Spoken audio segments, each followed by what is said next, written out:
ਮੇਰੀ ਇਹ ਪਿੱਛੇ ਇੱਕ ਵੀਡੀਓ ਬਣਾਈ ਹੈ ਤੇ ਉੱਥੇ ਮੁਰਾਦ ਫਤਿਆਣੇ ਦੀ ਨਸਲ ਦੇ ਵਿੱਚੋਂ ਇੱਕ ਬੱਚੀ ਹੈ।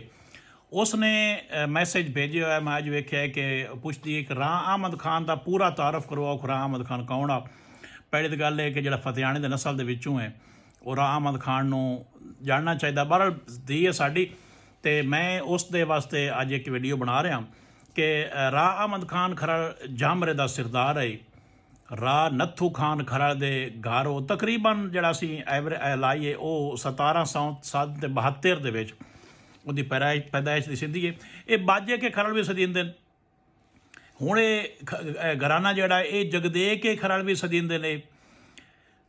ਵੱਡਾ ਘਰ ਹੈ ਖਰਲਾਂ ਦਾ, ਸਰਦਾਰ ਘਰ ਹੈ। ਅਹਿਮਦ ਖਾਨ ਸ਼ੁਰੂ ਤੋਂ ਇਹਨੂੰ ਗੌੜੀਆਂ ਦਾ ਸ਼ੌਕ ਹੈ ਤੇ ਤੀਰ ਅੰਦਾਜ਼ੀ ਦਾ ਸ਼ੌਕ ਹੈ। ਉਹ ਸ਼ੌਕ ਇਹ ਸਿੱਖਿਆ ਜਿਵੇਂ ਵੱਡਿਆਂ ਘਰਾਂ ਦੇ ਲੋਕਾਂ ਨੂੰ ਰਾਠਾਂ ਨੂੰ ਹੁੰਦਾ ਹੈ।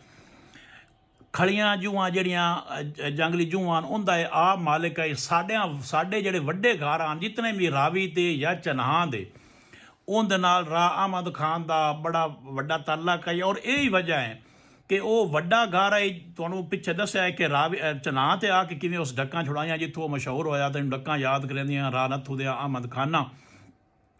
ਐਡਾ ਵੱਡਾ ਬੰਦਾ ਜਦੋਂ ਆਪਣੇ ਕਬੀਲਿਆਂ ਨੂੰ ਜਾਂ ਆਪਣੇ ਜਿਹੜੇ ਤਾਲੁਕਦਾਰੀ ਹੁੰਦੀ ਹੈ, ਉਹ ਸਤਲੁਜ ਤੋਂ ਬਾਹਰੋਂ ਵੇਖ ਲਓ ਬਾਲਕ ਵੱਟੂ ਉੱਥੋਂ ਦਾ ਬੰਦਾ ਬੈਠਾ ਹੈ, ਉਹ ਵੀ ਰਾਇਦ ਸਾਧੇ ਆ ਗਿਆ।